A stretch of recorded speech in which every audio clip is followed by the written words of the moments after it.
Isaiah 40 verse number 31. Somebody read for us, please. Isaiah 40 verse number 31. Proverbs 22 verse number 29.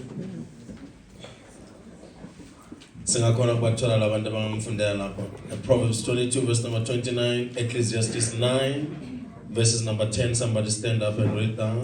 James chapter number 2 verse number 7. I'll fall on my verse and think of 4 Isaiah 40 verse number 31, Proverbs 22 verse number 29, Ecclesiastes 9 verse number 10, James chapter number 2 verse number 17. Phone.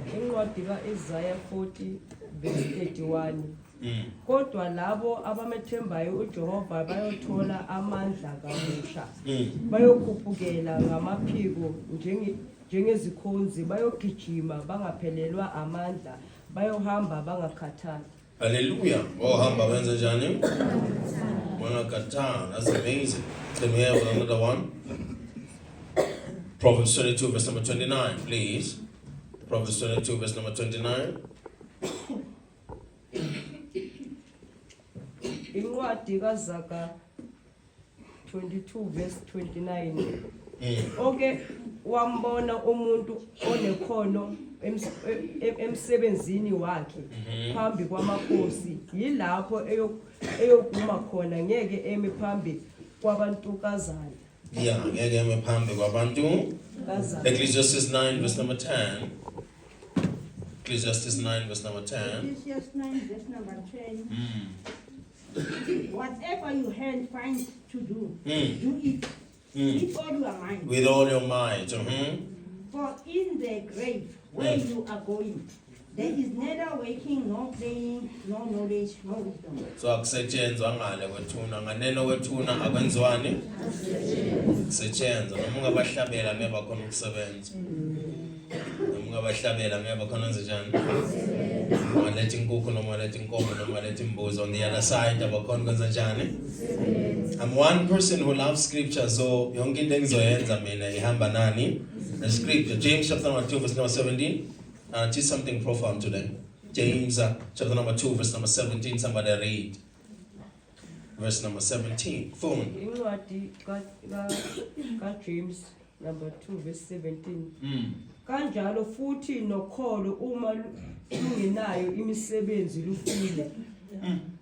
Kanjalo futhi nokholo malungenayo ini lenze njani?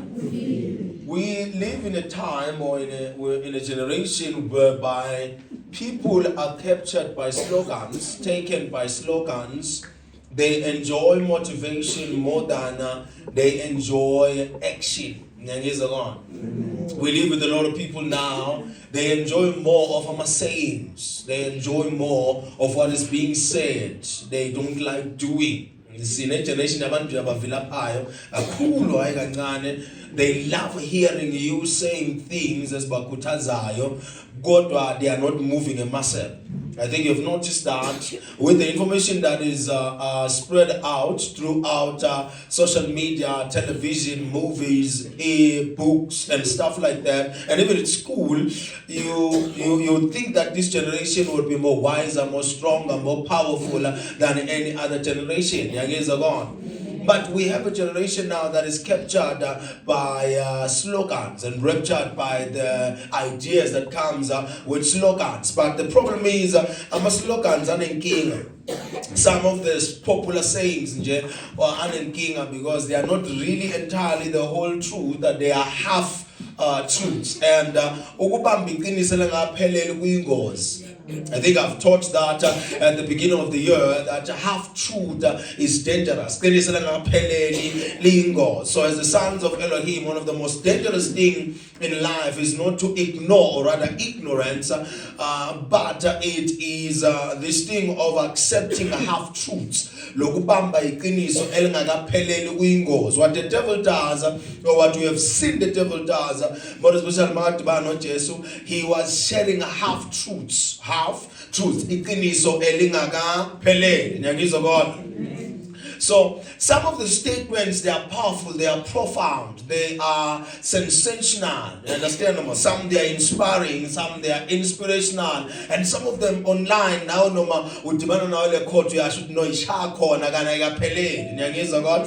Kana ikaphelele. It's just what we call a half truth, and some of these quotes can receive millions of likes, thousands of likes and shares. But by share le ungathi yaphila kanti ayikapheleli. Into engakapheleli ingozi. Ngiyangizwa God?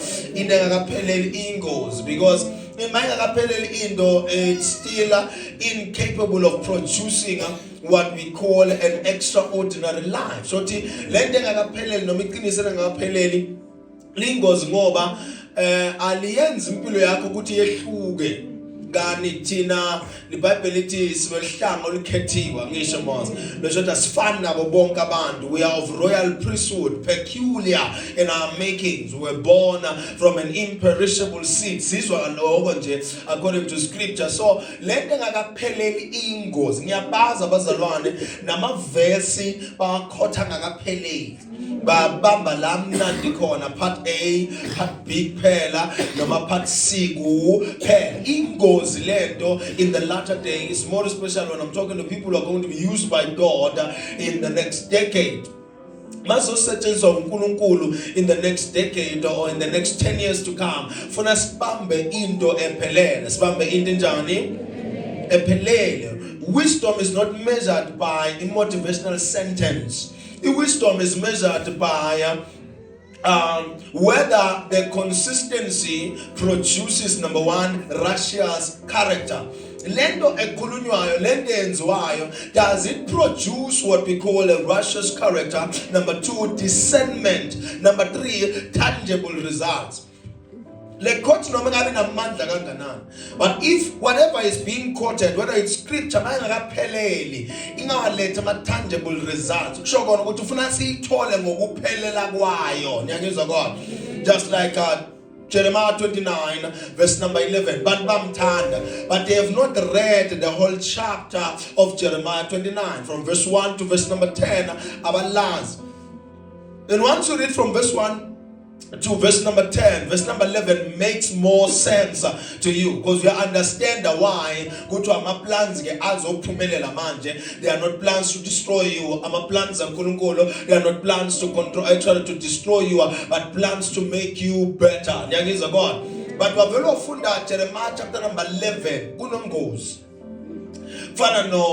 Psalms 23, the Lord is my shepherd. Most people don't just read, actually don't usually read that part, but tanda le part eti udega itafula phambi kwezitha zami ngidle. Uyabona ukuthi asilasalazi.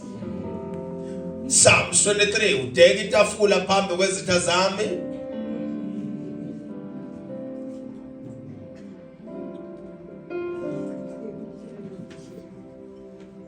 I'm not going anywhere until we get this right, because we don't know the scriptures.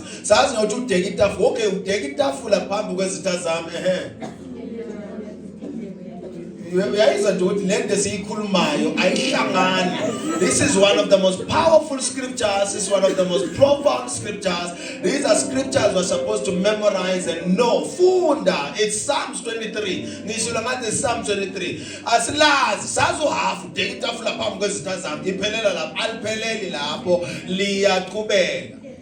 Udeka itafula phambi kwezitha zami. Funda.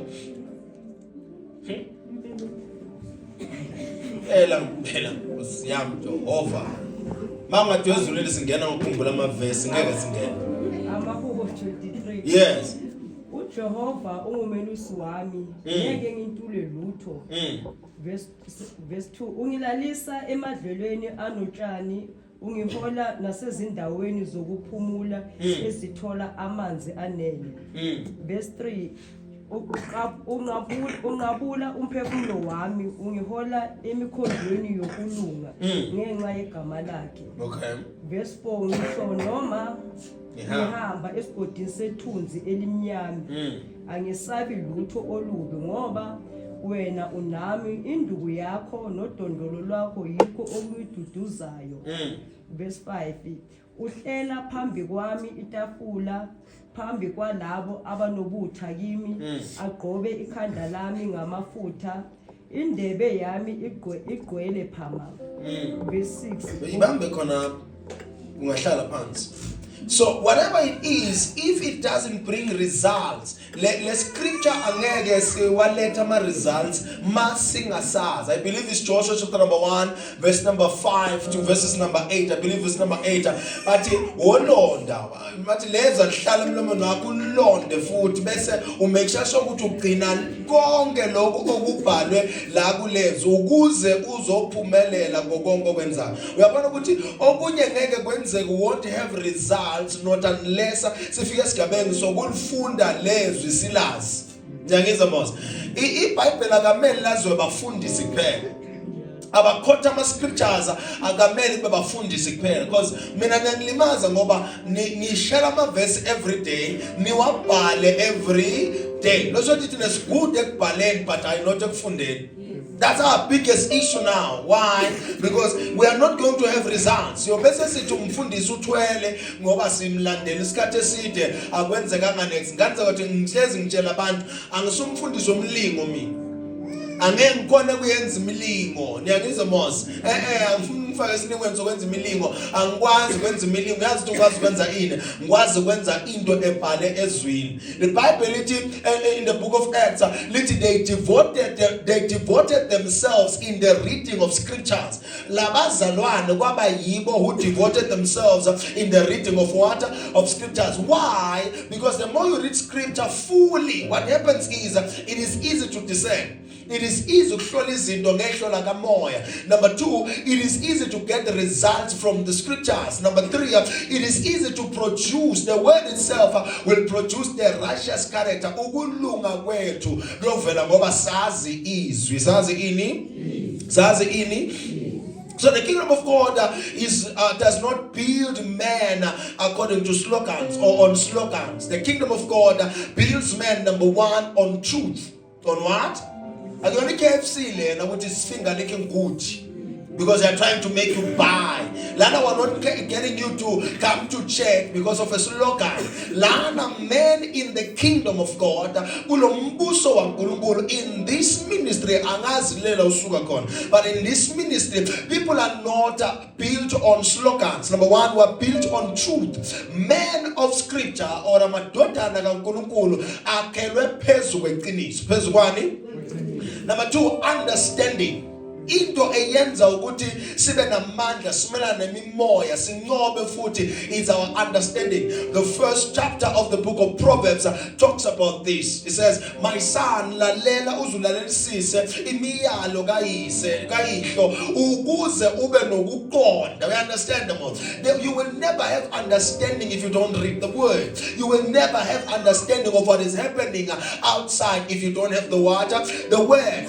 The kingdom men or sons of Elohim are built also on discipline. They are built on discipline. I can't help you if you're not disciplined. I will say that again. There is no way I will open doors of a person who is not disciplined. I think I said it the other day. God blesses what disciplined hands touches. Nkulunkulu busisa lokhu okuthintwa isandla esidiscipline. If isandla singekho disciplined, lokhu esikubambayo akukabusiseki. Number 3, kingdom men or sons of Elohim are built on wisdom.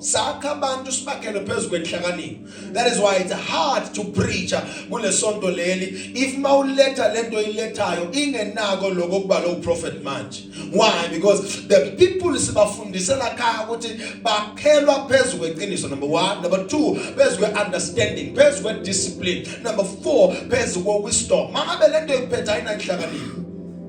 Lento sinikeza yona, it doesn't have wisdom. Lento sinikeza yona doesn't have discipline, doesn't have understanding, it doesn't have what we call truth. Siyayibalekela. Our spirit automatically rejects into enganawo nange ma 5 pillars. Nyangizwa kwa. Okay, let me just decode something new. Ngoba singakhuluma kakhulu sigcina singasizana. Kokuqala nje okulimeza abantu engisuke ngizogcina ukuthi good things comes to those who wait. I think you've known that. Which good things come to those who does what? Who wait. Hey. But you have been waiting. Show me the good thing. Yes, I want to talk to you now. I need to say of Melan and Nitinias the saying that good things come to those who does what? You have been waiting. Then show me any good thing. Well, how much you have been waiting when? Yini enhle onayo while you have been waiting. Nazok. Now what you saying manje? Lokho kuzokufundisa namhlanje kuzokwenza ukuthi usizakala. Number 1, waiting has not built anything, has not built a kingdom. Ngiza nawo. Waiting time, I'm the angel of time, you must understand this. Time does not reward passivity, time rewards preparation.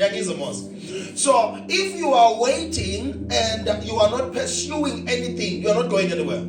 If you are waiting and you are not prepared, you are not going anywhere. If you are waiting and you're not waiting on your purpose or within the perimeters of your purpose, you're not going anywhere. If you are waiting and you are powerless, the door can be opened. But because you are powerless, yes, I'm telling you, you can't enter. So John chapter number 5. In Dodenga, for 38 years. It be figuring laws, right? God, the little baby, the door can be opened, but because you are not prepared to jump as fast as others, you will wait for 30 years. So you can wait in a center, another woman for 18 years because the son waiting for a miracle. Did she get the miracle within 18 years? No, until Jesus came. Noah didn't wait for the ark to build itself. No, akazange athi uNkulunkulu uthanga kumkhumbi wasuthi njoba kusho uJehova umkhumbi uyozakha wona, or the boat the ark will build itself. No, Noah stood up and did what? Told people about the flood that is coming, and he told them ukuthi akwakho ini akathandazanga wakha umkhumbi. Akamemezanga ukuthi ihlahlaziwe kwalandisaha mangabe kunesaha wakha ini Noah umkhumbi. So the waiting now in the kingdom of the Lord is different from the waiting in the world. Joseph didn't wait in prison. While he was in prison, he developed his administrative excellence. Lo muntu use prison, but we are going to interpret amaphupho. We are going to ukukhuluma nabantu who have the power to take him out of the prison. That is administrative excellence. Lo muntu yakhona kusebenzisa igift noma asendaweni engekho right. That's the waiting we're talking about. But if the waiting yakho uhlala endlini ulindele uJehova ukuthi akuvulela umnyango bese uyangena, angeke ungene anywhere. People are waiting while they are applying. People are waiting while they are furthering their studies. People, they are waiting while benzani baba busy ngama license. They are still waiting. You understand? Baba busy ngama license. Baba busy up and down. They are doing something. When you can wait until you are 6 to 20 grand ufe. And one man of God will tell you the truth. You can wait until you are 50. You can wait while you are knocking on labor doors. I'm still waiting, but I'm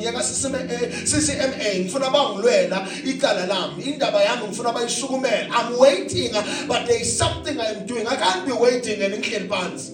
I must be waiting while I'm going somewhere. David did not wait for the throne while neglecting the sheep. But for 13 years, for 13 years, until was overcalled. Nase palace nakona wangena ayoshaya ihapu because he is waiting, but he is worshiping. He is waiting, but he is shepherding. He is waiting, but he is a steward of something. Now, okay, ulindele tender from the government. Ulindele ngamapha amaphepha.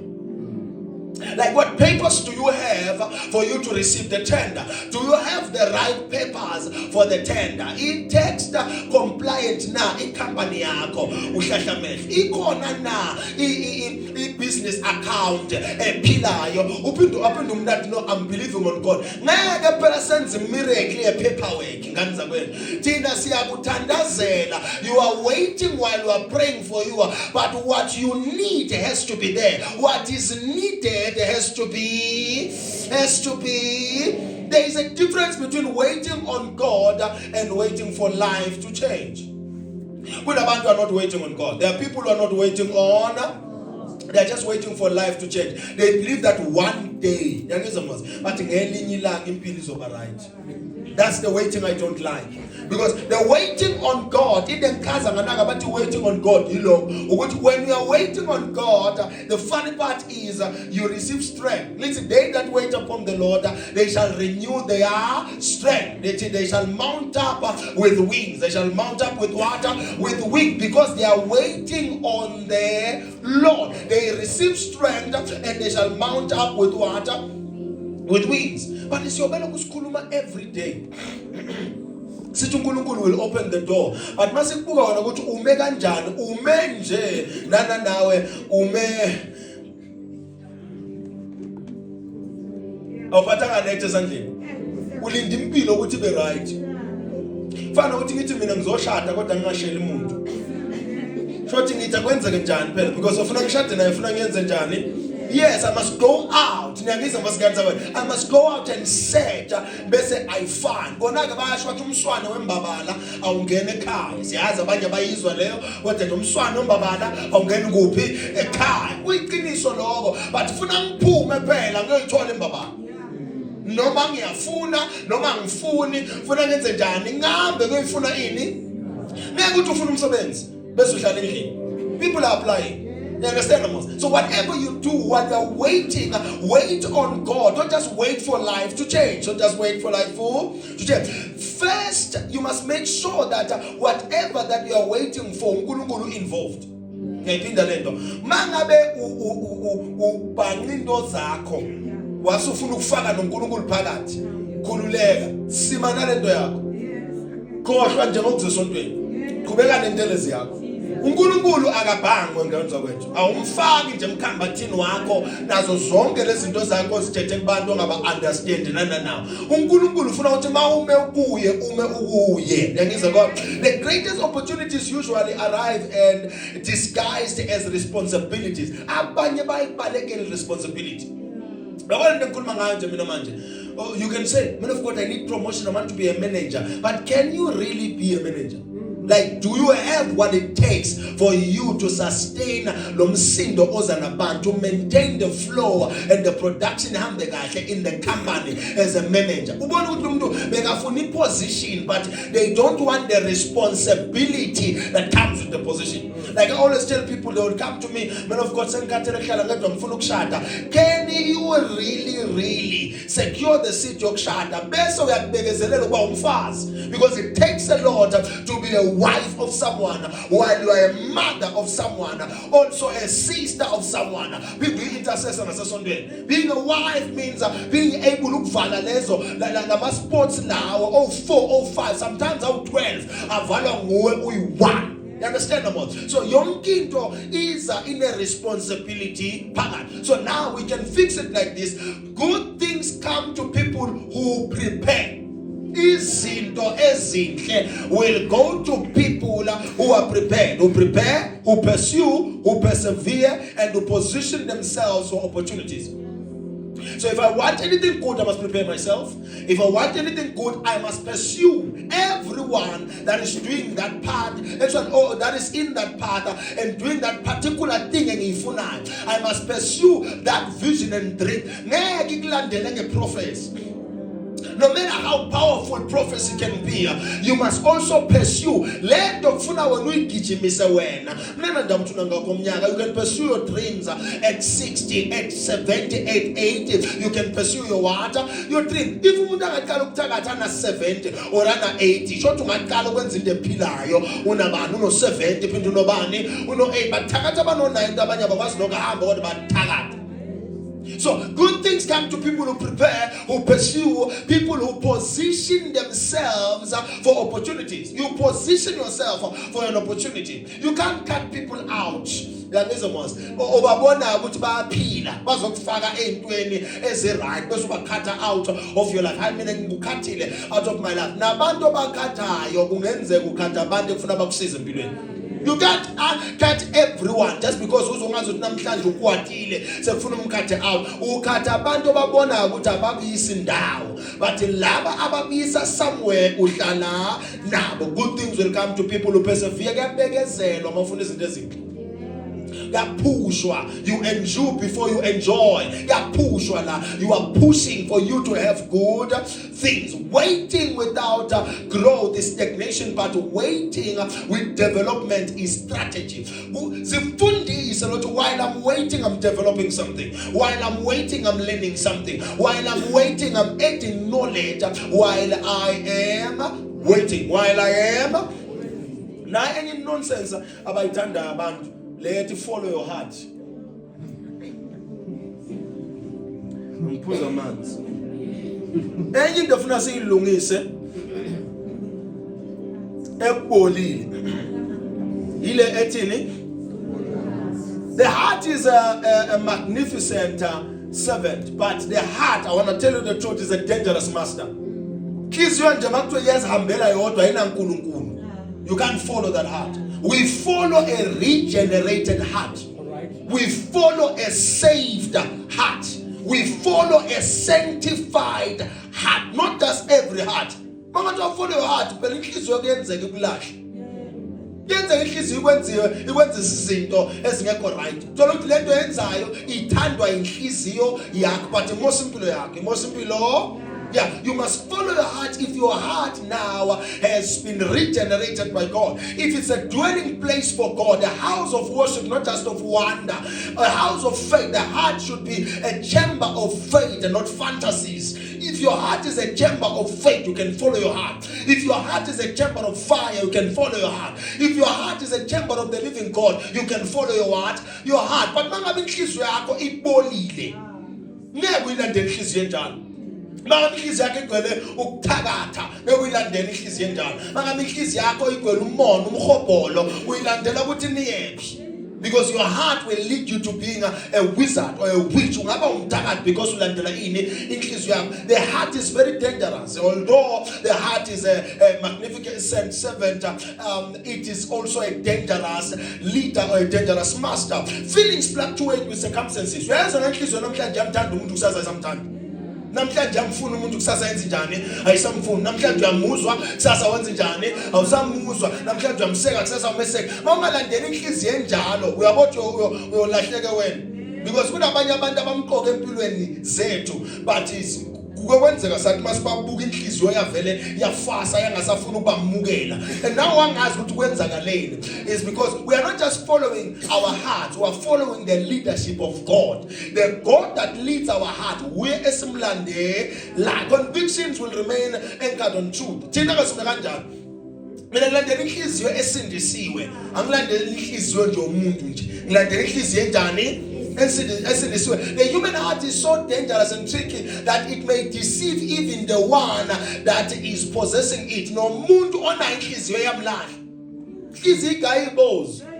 Yeah, inhliziyo igayibozi. Ungabulala umuntu because of your heart. Ihlunga inhliziyo and mangala ukuthi ngabe kwenzakalene you are hurt enhlizweni. Decisions built only on emotions will produce what we call unnecessary pain. Why? Because emotions interpret the moment, but wisdom interprets the future.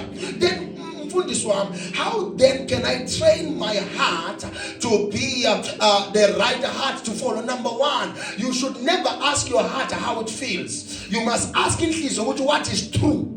Inhliziyo regenerated ayinandaba nokuthi izizwa njani. Inhliziyo regenerated ibuza ukuthi what is true. Kahle kahle lithini iqiniso lika Jehova concerning this. You understand mama? If the truth goes against the way you are feeling, you are following the truth. I told you mangisaqala that as I'm building my music, I'm building on an altar of truth. Thina sakhelwa phezu kweqiniso. Sekelo sethu is the truth. Ngiyangizwa ngo. Number two, yini into ongayibuza inhliziyo, what is wise? What's the wisest decision I should take in this situation? Ungayi ngokuthi uzwani, ya ngokuthi yini into wise enough. Ungako si strong, ungako simile, simiswe ile mibuzo esizibuza yona before we decide to follow emotions. Ngiyangizwa God. So what is the wisest thing to do in this situation? Number 3, what glorifies God? That's a regenerated heart. A regenerated heart will make you to follow through anything that glorifies who? God. Hayi into ezokuhlazisa kusasa. Bukwatile izolo namhlanje uyahleka ngoba uNkulunkulu thoma ufika endlini wathi lento lebengakameli uyenze. Sekumele uhambe uqolisa ke every day. Funa umuntu makakhuluma uzwe ngathi lento iyaqhika iyakunyanyisa, ubuze lo mbuzo lona. What produces lasting fruit? Yini oproducer lasting fruit? Is it the emotion or what God has said? Is it what I feel right now or what the word of God has said? Ungalandeli lento yizwa umuntu makakhuluma, kuyenzeka uqansuka umuntu makakhuluma kanti ukhuluma into ephilayo. Kuyenzeka usilingeke umuntu akhuluma into eyiqiniso. Uyangizwa manje? Yeah, usilingeke futhi uzunyanye ukuthi lona usitshela ukuthi ubani ukuthi angangitshela lento lena. Ngaze umkade off kana kamele umkade off. It was a feeling. You followed your emotion. I told you yesterday ngathi thina we are not people abalandela ama emotions sibantu encounters. Bantu bani? The Spirit of the Lord was not given to any son of Elohim or to the sons of Elohim so that it amplifies emotions. It was given so that it illuminates the truth. Jothi umoya kaNkulunkulu awulethelwanga ukuvalidate ama emotions wakho. Umoya kaNkulunkulu walethelwa ukukhanyisa iqiniso lelivela ezwini lika Jehova. So if umoya wakho uthi nomoya kaJehova ube loku amplify ama emotions wakho ube moody,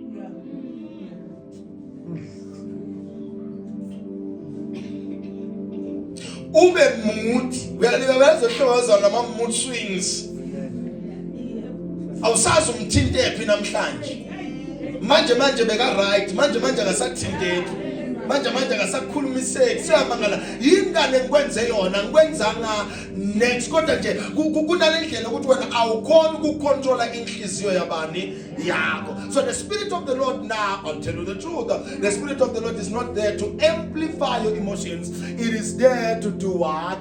To illuminate truth. To illuminate. That's good now. So let's write it like this. Lead your heart with the truth. Lead your heart with the truth of God. Instead of allowing your heart to lead your life, lead your heart with the truth of God. Impilo yakho ihole ngamaqiniso avela kuJehova. Or ngeqiniso elivela kubani? kuJehova. Hola inhliziyo yakho ngezwi likabani? LikaJehova. Hayi ngenkulumo zabantu. Hayi ngentando yabantu, hayi ngentando yomhlaba, futhi hayi nangentando yakho, ngentando kaBaba, ngentando kabani? Jeremiah 17 verse number 9. Jeremiah 17 verse number 9. Romans chapter number 8 verse number 14. Psalms 119 verse number 105. Siyafunda lakhaya. Siyafunda. Let me say that again. Jeremiah chapter number 17 verses number 9. Jeremiah 17 verse number 9. Yes. Inhliziyo ikhohlisa ngaphezulu kwanoma yini enye futhi yenza ngokuphelelwa yithemba ubani ongase ayazi. Niyenza mos. Inhliziyo yenzani? Ikhohlisa kwasani? Inhliziyo ayinandaba inhliziyo ukuthi umfundisi, uli-intercessor, uyi-worshipper, uku-protocol, u-usher. Inhliziyo ikhohlisa kwa. So how can you be out there now say follow your heart? Inhliziyo engahle ikhohlisa kana now. We follow a regenerated and not every heart. One day I will talk about the heart. There are people who are stout-hearted. Abantu abanenhliziyo esingiyangiya enamakoli, inhliziyo enamagqubu. There are about 50 kinds of hearts that the Bible talks about. Lizethi susa kimi inhliziyo eyitshe ufake inhliziyo yakho nje. Uyazi ukuthi two kinds of hearts are found in the book of Psalms 51. One of the good days we'll talk about the heart. Sikhulume nje ngenhliziyo kuphela. Hayi ngoba sema-cardiologist but nje sikhulume nje ngenhliziyo uzoyi-understand ukuthi umona uqala enhliziyweni. Bible lisho kanjani? Umona uhlala kuphi? Okay now. Umnye ngathi sokudla umuntu. Romans 8 verse number 14 lendlela asho ngayo enhliziyweni. Yezo ukuthi ngathi khona sekamgudla ke manje. Romans 8 verse number 14 fund. For as many are led by the Spirit of God, they are the sons of God. If they are led by the Spirit of God, they are what? Sons of God. If we allow the Spirit of God to lead us, we are sons of God, not our hearts. The Spirit of God must lead your heart. Then you follow inhliziyo that is led by the Spirit of God. I love the scriptures. Psalms 119 verse number 105. As many as they are led by the Spirit of God, they are sons of God. Psalms 119 verse number 105. Kunzima kanza wethu. Kunzima. Psalms 119 verse 105. Yeah. Your word is a lamp to my feet and a light to my path. Yes, uthi mnandi lena. Izwi la Jehovah is a lamp to my what? To my feet and light in my sikhanyiselwa yizwi akusinhliziyo yethu ekhanyisayo.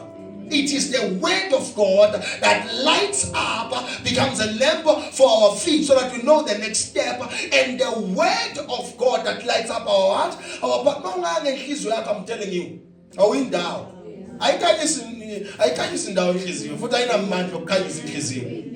But izwi liyakhanyisa. Why then do you follow a heart engenawo amandla okukhanyisa? Ela yasindiswa nokusindiswa. Jesus Christ. Jesus. May God help us. Instead of allowing your unrepentant heart to lead you, allow the word of God to lead you. A few days ago ngathi izwi lelizoshintsha impilo yakho. Singaprofeta kuze kuyovalwa. After prophecy, if ungaholwa yizwi, singakuthandazela uwe boAsha bakuphakamise phinde uwe, sibakuphakamise uphile uphole uphinde ugule ngoba ulandela inhliziyo yakho ebolile. Kanti kube besilandela nawe izwi, it was going to be the light on your path. Let's continue now. Number 3, time heals all wounds. I think we should get into that. Things get better with time. Mangathwanda ngufaka ukelemba la ekhanda bese awusasinaki leso silonda siyovaleka sibe right. Things will get better with time. Time heals all wounds. No, time will never heal all wounds. Do you know why? Time itself possesses no healing power. That's what I always tell people in this building. Time possesses no healing power. I always come to you and tell you that I'm an angel of time. I'm not a power ukuphilisa mina. Yilento ngonikeza yona yenza ukuthi the more uhlala nami bese uyaphila. Under the leadership of the angel of time, it's easy now kuthola healing ngoba sigcwalisa kulama gaps, lama teachings okugcwalisa kuphi kulama gaps. uPaul bese wena usafuna ukufundiswa nokufundiseka. Time merely creates even space. Time doesn't create anything. Time reveals what is there. Yeah. On the first day, the Bible liyakhuluma ukuthi kwadalwa izulu nani? Umhlaba. First day, time. Right? First day, time. Because the reason there is days, because time has already started rolling, right? Yeah. So, but time didn't create anything. It was there to reveal what was there. Time was there to watch what was already unzima namhlanje. Unzima. Time doesn't create anything. What fills the space determines whether a wound becomes wisdom or bitterness. In time, time doesn't heal wounds or all wounds. Within the gap, while isikhathi siba side usesekulomhlaba ugcina ungafiki nasezulwini. Another man asked God, I think it's Ezekiel, wacela uNkulunkulu yazi ukuthi wathi uJehova, wathi ngicela ungedele nje iminyaka, wathi uNkulunkulu 15 years. Kule 15 years iBhayibheli lithi into ayenza yaba worse than le diet. Akasayi nasizulwini. Kulo 15 years edelwa wona wenza worse than lokhu ebekakwenzile ngapha. Kubove lwavuma wahamba bekangena ezulwini. But no 15 years owaedwa akasayi ezulwini. Why? Because what fills in the gap, we understand the most, determines whether you are becoming bitter or you are becoming wise. You are becoming wise. That's good. Abanye bafunda ukuthakatha sebabadala, abanye baqala ukuba nomona sebabadala, because impilo abantu ababo noma abazukulu abayiphilayo, impilo ebayifisa bona bangayiphili. So manje sebathakatha abazukulu. Sebathakatha abantu ababo or bantwana babantwana babo ukhokha abathakathayo. Banyayiswa ukuthi umntanabo uphila lempilo ebekade bayifisa bona. Sitha sakho kungenzeka kube umuntu osemndenini enomdala owukhokho or ugogo ekhaya. So time reveals ngoba isikhathi sivula ama gaps. Lokufakwa during lama gaps kuyadetermine ukuthi uba bitter noma uba better, uba bitter noma uba njani. Some people carry 30 years of wounds, 30-year-old wounds, because time passed, but the healing never happened. Damn, this guy got this London, so that's Paul. But about 20 years later, umuntu sola kwatela idenza nga grade 2B. A standard, what, that grade 7A. So sayikumbulana manje, bana 30 years, bapume primary. But no muntu solo let you ibambile. Why? His cat doesn't heal anything. Start as police. Yeah, was Spanish London as a minyaka. Healing comes through this, Palapans. Healing comes through number 1, forgiveness. You will be healed or start your healing process.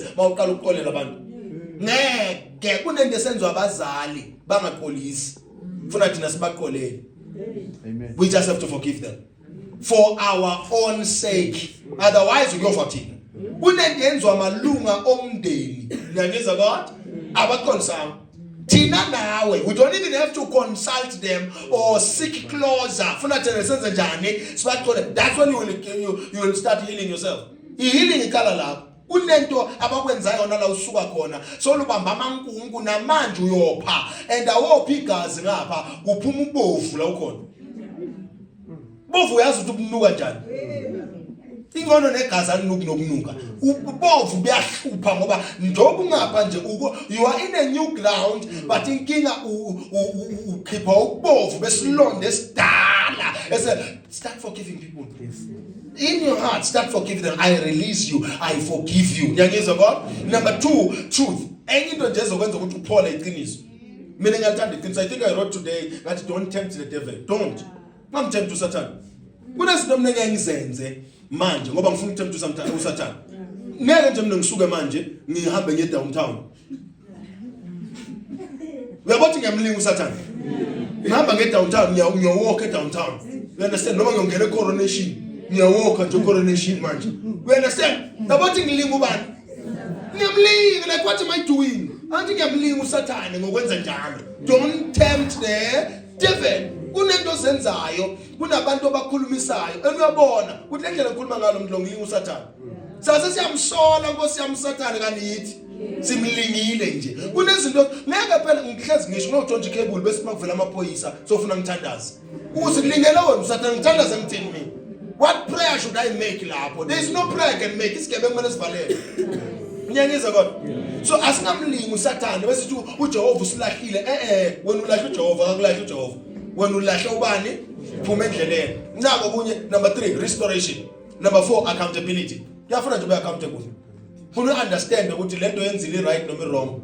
Uba accountable. Yonke into yenzile uyayazi nje nawe ukuthi yabo lento le nami ngiyenze ngazi ukuthi iyabheda lento lena. You understand? Uvume futhi ba wrong. Ungayi ngokuthi umdala. Ungathenga inyama bese udasosela. Khuluma. Abantu abadala banawo lo mkhuba lo ubese bavela namateki. So yancenga lento ngobha asifune back ufuna ukukhuluma ukuthi lana ngibe wrong, I am sorry. So that nami ezingane kuzowenza kanjani ngizothi mangabe ngonile ngazi ukuthi kuyaqo. Accountability. Let's continue now. The grace of God. Okunye ukulethe healing, the grace of God. If you're not accountable, I'm telling you Paul, uyohleza ugula. Uyahamba iminyaka ngoba you're not accountable. A broken bone left unattended, like I said, and left untreated does not heal correctly simply because for weeks, or actually weeks have passed. I'm telling you, we'll figure August solo sinjani, we'll figure not December solo sinjani. Siyavula isilonda sigezwe. Nyangizama siyazivula usigeze isilonda, usigeze futhi sekuze kuvela inyama. Siyageza isilonda uze senze njani? Siphole. Ngeke kwenzeke siphole ungakazivuli. Hayi mina ngeke ngikhona ukukhuluma ngale ndaba lena ngoba njalo mangikhuluma ngayo ngiba emotional. Yiba emotional wendlule. Yendlule kubeni emotional bese ufika esigabeni sesombululo because wathi ukhuluma indaba usuyakhala every time kuyinkinga yikhulume yenze njani yendlule uzophola ngiyangizwa kodwa lapho mina uzophola khona. A wounded soul left unattended often develops what we call spiritual and emotional deformities. Ahlupha umuntu ongaka-attendwa actually umoya ongaka-attendwa umphefumulo sisho kanjalo ongaka-attendwa ulimele. You will be wounded and you will wound other people. Because you are hurt, you will hurt other people. Because when walimala usaseyingane and ukulimala kwakho akakho umuntu owafuna ukukuzwa noma wakunaka uyolimaza abanye abantu. Ngoba ufuna kuba igroup yabantu, ufuna nibe igroup yabantu abalimele. When we started this ministry, we were a ministry of hurt people. Once they were healed, they went back to their spaces. Because we were a church whereby people were coming here and spending as a kiniso, then they had to confront other people for them to be healed. But that is why they didn't belong here. They were hurt. They needed a space where someone will tell them the truth, and then they go back to fix whatever was a problem. Their wounds were healed. Their deformities were then now dismantled. Time reveals wounds, but the truth and grace restores them. This, the one is cut. Just verses Lord. Mountain Namang, I'll follow them to Akabanana. Magabam, but a hello, Benendo, Eti Helula, was a report. Mounts will not use a manality, Shaba, La, Sagape. Maukulmana uzungathi ukuphakama enye into iphakama la ngasemadlebeni noma khuluma athi ngiyaphila ungathi kunento ethi ngikhifi. Yes, it is time revealing the wound ukuthi awupholanga. It takes what? Grace, and it takes the truth to do what? To heal. Not time, not. So God heals. God. Number two, truth also heals. Miniqiniso langilapho. Noma ungithanda kangani noma ngitshela mama. Ungivala umoya nje. Mongikambela mama. Ngiza nje ungathi ngakunyathela futhi. Mongikambela mama. Because you can't comfort me with lies. Because ngiyobamba manga for the rest of my life. Kanti kube ngabe ungitshela iqiniso kwaba buhlungu besikhashana kodwa ngaqhubeka. Kodwa ngenza njani? Ngaqhubeka. Saya esikoleni thina bona imvula. Imvula inetha saphuma. Wathi waphuma ni la. Uzumbangala ukuthi siyapi lina. Nomfula ugwele. Kuthi wasambe socross umfula siyofunda. Safunda manje usebenzaphi?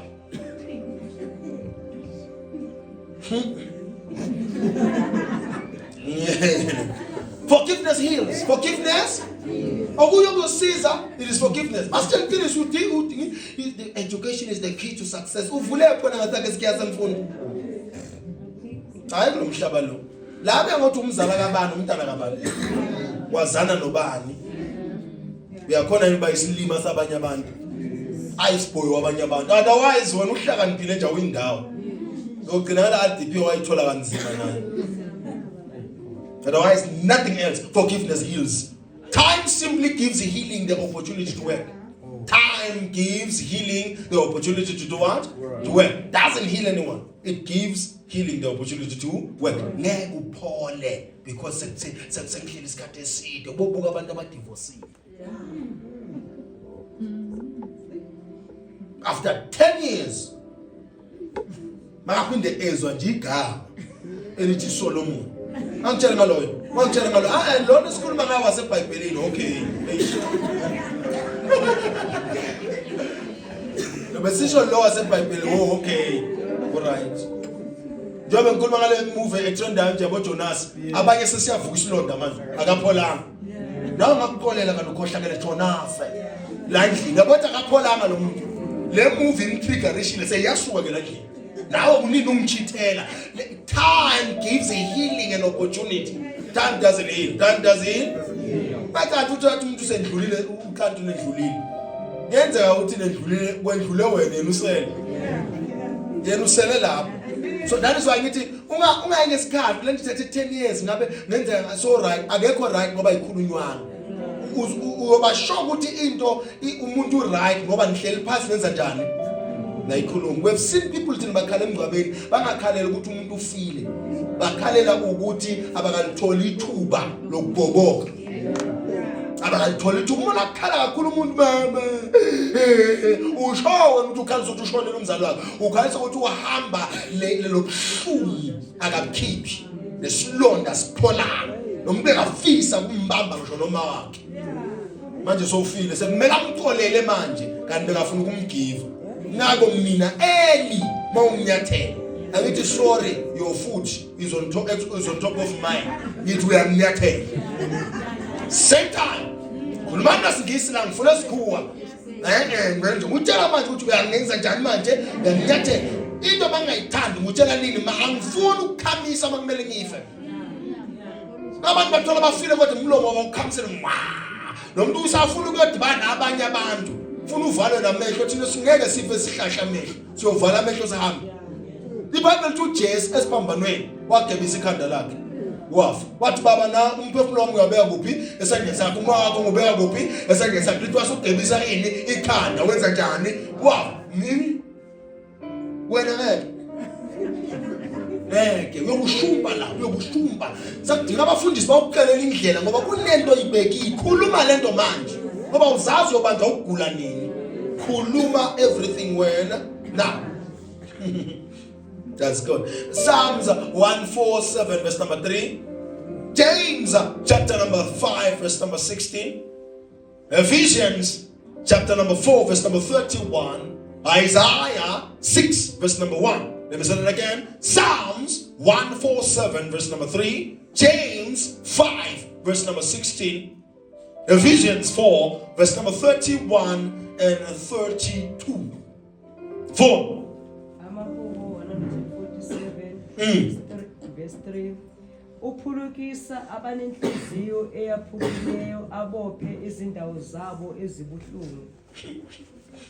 uJehova lo akathiwa isikhathi kuthiwa ubani uJehova. He is able to heal broken hearts, mend broken hearts. God, not time. God, not time. That's God. James 5 verse number 16. Go on. Confess your faults one to another and pray one for another that you may be healed. The effectual fervent prayer of a righteous man availeth much. Availeth much. Lena yayilula kulesa sikhathi lesa yokuconfessa your sin to one another. Hey manje. Ubona nje ngabantu masokubuya uqeda uvuma isono sakho komunye, ubona sebakubuka abawu8. Bathi na.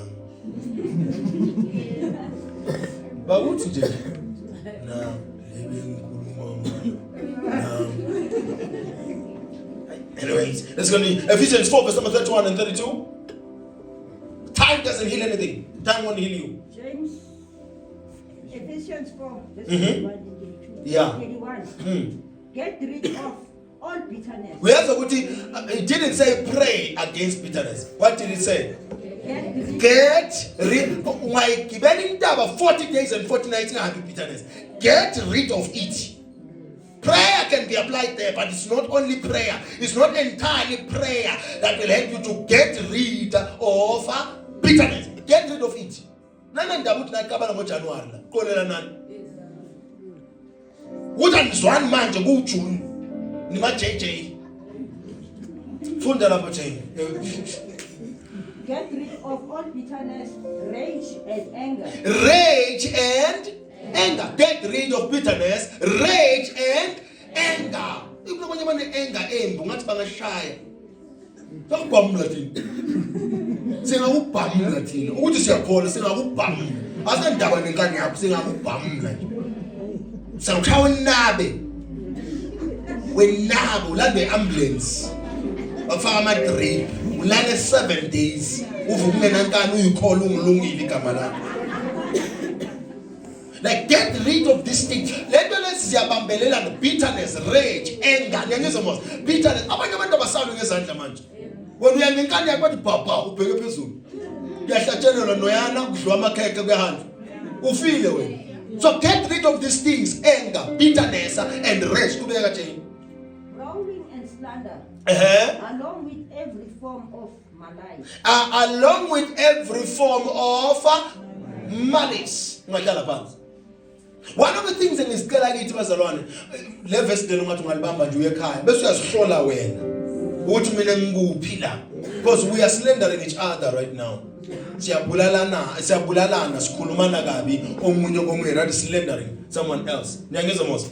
Let's continue now. Isaiah 61 verse number 1 sithine lapho ushayelo 8 ngiyahamba manje. Isaiah 61 verse number 1. Get rid of these things. Get rid of these. 61 verse number 1 yazi bengifuna ukushana kokugcina. Incwadi kaIsaiah 61 Verse number 1. Umoya wenkosi ungumbusi, uJehova uphezu kwami, ngenxa yokuthi uJehova ungigqokile ukuba ngitshele abamnene izindaba ezinhle. Ungithumele ukuba ngibophe abahlizio zaphukileyo. Uyezwa mos? To even mend broken heart. To even mend broken. Let's run this through because logo umqoka and ukujwayele now. We has the quote about be yourself. Usikhohlakala. But be yourself. Usikhohlakala. When we say be yourself, una sibe sazikhuluma ngamuphi self. You can't be yourself. I am myself, man. Uyathakala. If yourself is not saved, you can't be yourself. You have to repent. If yourself is gebeng, you can't be yourself. Or your boss. So we have this quote saying, now be yourself. If self is immature, undisciplined, proud, fearful, ignorant, remaining exactly as you are is not a virtue. I am myself. We are nuga look on yourself. We are better look on yourself. If your self-work is immature, you should change. You must mature, right? If you being yourself means being indisciplined, you must change, Bella. You can't be like that for a long time. You must change. You are yourself. Go to Chichen Goskas. I will continue to be myself. This is not okay. So you must fix it as early as possible. As early as. So you can't be yourself if self is not repentant. You can't be yourself if self is seller. You can be yourself if self is saved, repentant, has received the Holy Spirit. The call of God is not merely to express yourself, but the call of God is to transform yourself. uNkulunkulu akasibizelanga ukuthi siziveze ukuthi sibobani. Usibizela ukuthi sifanane nalo muntu ambizile. Lo asibizele ukuthi sibe uye. Let's continue now. I want to highlight this. Identity is the starting point, but transformation is the journey. So you once shooting ngiyazazi, that's good, but then zihlole wena ukuthi okay, njoba sengizazi ukuthi nginamanga, should I stay like this forever now?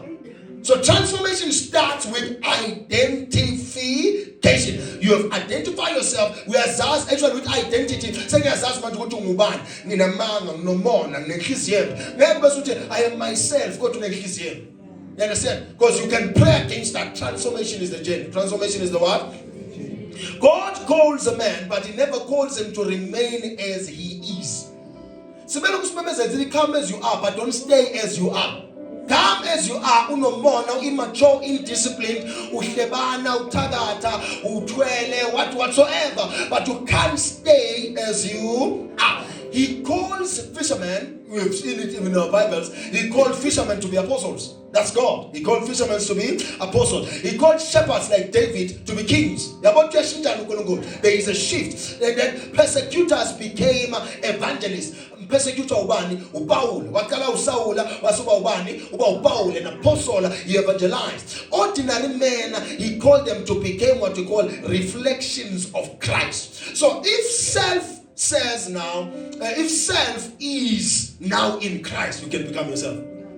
But if self is not in Christ, self is still a perpetrator, self is still a homewrecker, self is still a liar, self is still a pathological liar. You can't be yourself.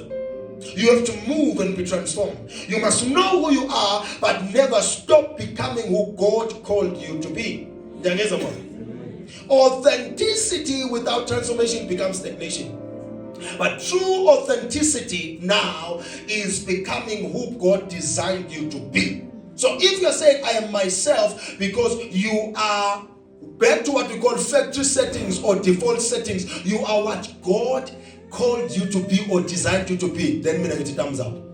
But if you are not anything close to what God has designed and called you to be, siyadlala mamkhizi. Singaba sesontweni sikubeka izandla but senza njani? We are talking. We must be transformed. We must change. We must be transformed and we must change. Banana scripture. Romans 2:12 verse number 2. Romans 12 verse number 1, 2, 3, 4. Bobana bangifundela ama verse now fast. Yimani ngenyawo zenu. Ukuqala, ngicela 4 abantu beme ngenyawo. 4. Kume 2 man. 4. Short way 1. Okay, Romans chapter number 12 verse number 2. Lydia. 2 Corinthians 3 verse number 18. Jane. Philippians 3 verse number 12 to 14. Nay. And then Ephesians 4 verse number 22 to 24. Mapule. Fund. Romans 12 verse number 2. Jane, Colossians, actually Corinthians, 2 Corinthians 3 verse number 18. Romans 12 verse number 2. Yes.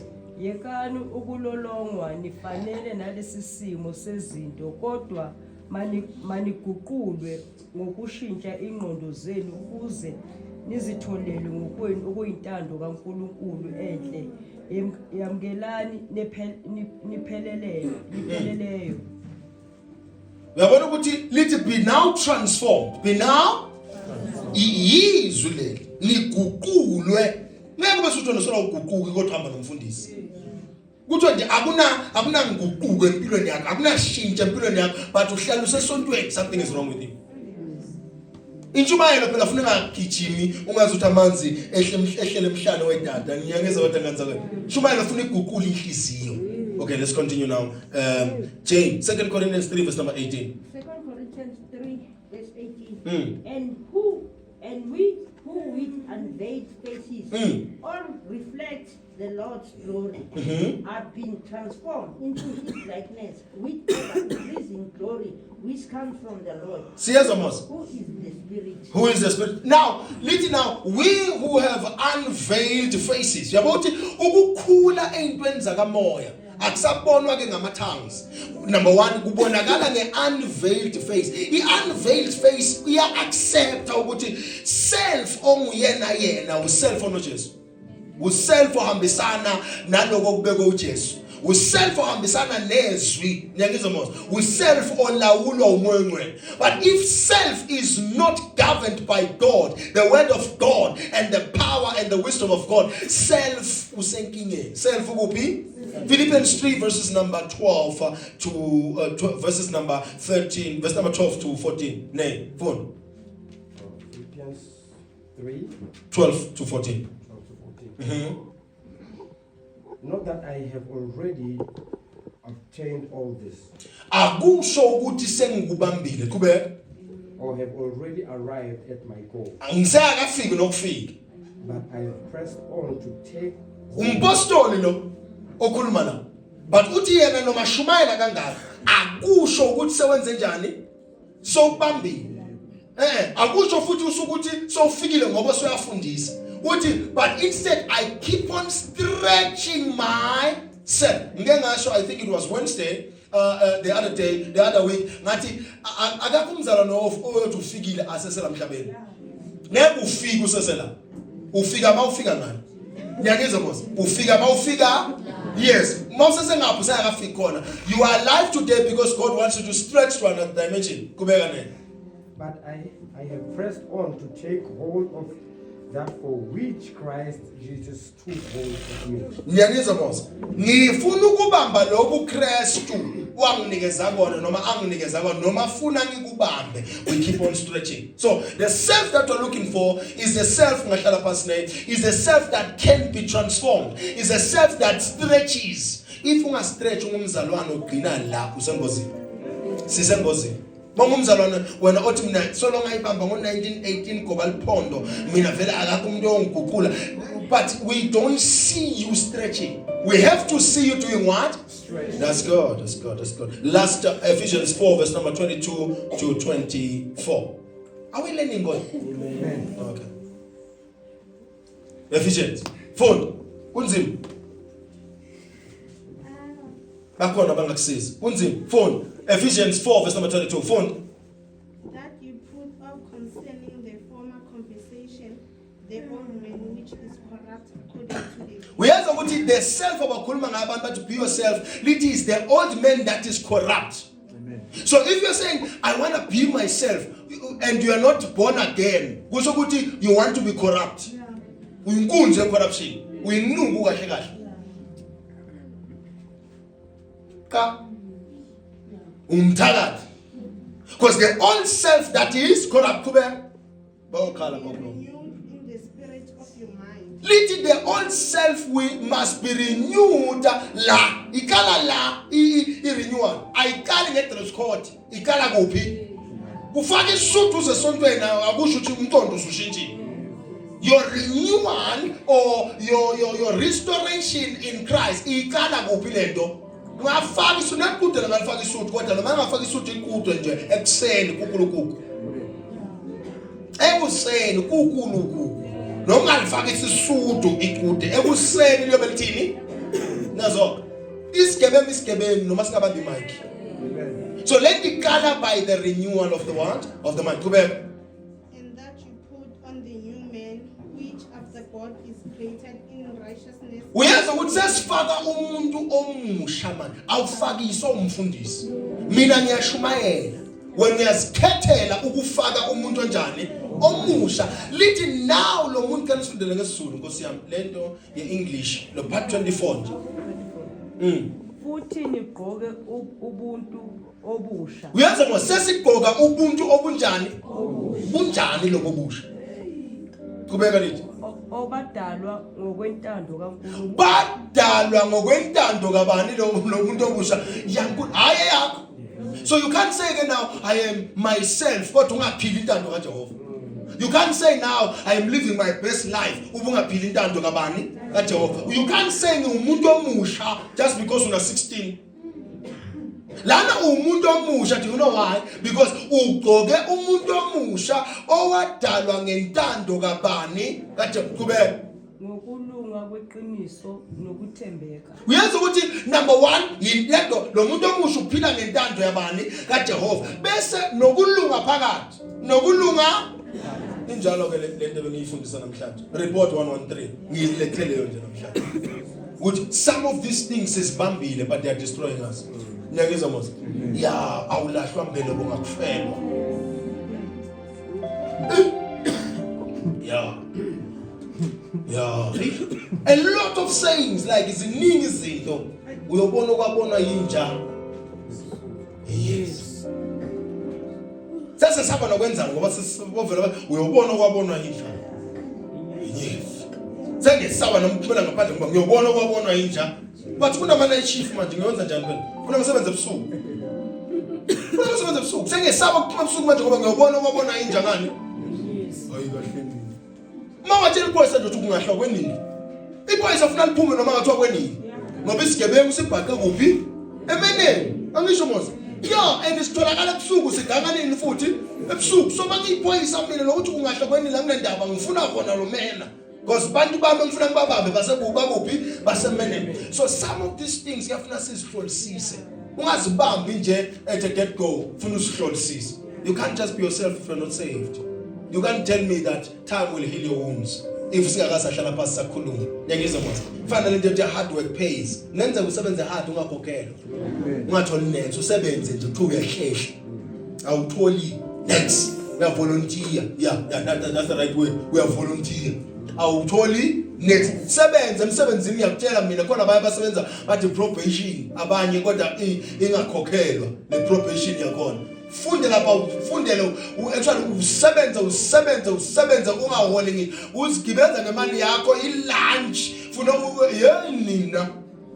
nina how hard work la into bana mamasela you are not receiving anything because it's not always like on hard work ikhokhela khona. Hard work can open the door, but it is wisdom that directs you whether to enter or not enter.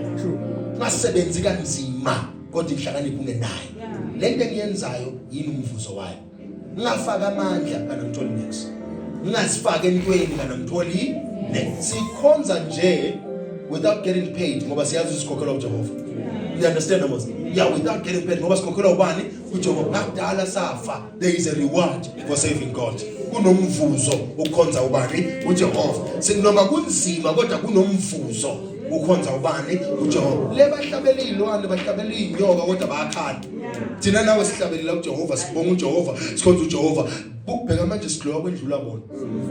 Yona into yabo bayikhiphela imali thina asikamthenga imali. Sivele samkhonza kanjani. Ngazi ukuthi singabuyela ke lapho. Siyoyibamba lapho. Singayi ngama slogans wabantu. Akuyona iKFC le, akuyona iDanone le. Niyangizwa manje? Yes, akuyona futhi iMcDonald's le. Ivangeli lesikhuluma ngalo. So it's no longer about ini islogan. Ngaba neslogan eshisayo kodwa ishumayela ibibanda. Kungaba neslogan eshisayo sebandla ungathi Nike just do it. Kananga phakathi nenza nje ukukhohlakala ukuphambela noJehova nehamba ngabo just do it. Islogan sesona. Yonke into yethu ehamba nani next. Awusena la game sengivala. We are not built on motivation. We are built on mantras. We are not built on slogans. We are built on truth. We are built on righteousness. We are built on wisdom. We are built on kingdom principles. We are built on promises that were written by the Father. I into eyakho umfundisi, into eyabhalwa uJehova. Even the vision of the church must align with the vision of God concerning the church. The vision is something ingalahleki ezwini lika Jehova. Nekona God. Raise your right hand. Say my Father. Say it again, my Father.